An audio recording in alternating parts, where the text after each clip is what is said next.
Маша и Саша. Поприветствуем.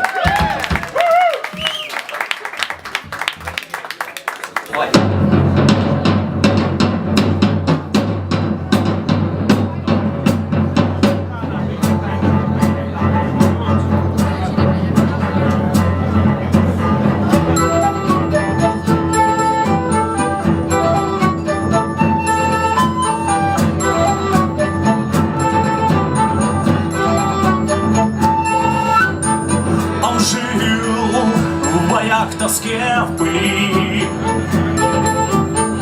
владел мечом, почти играя. Но в дом сомнения пришли, хоть дом его был самурая.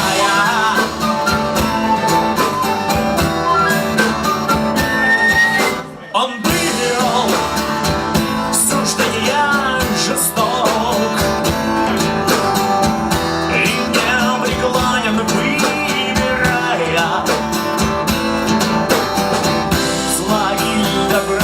глоток в доме каждого самурая.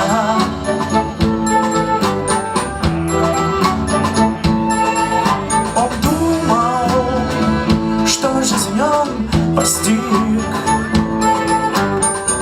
пройдя от края и до края,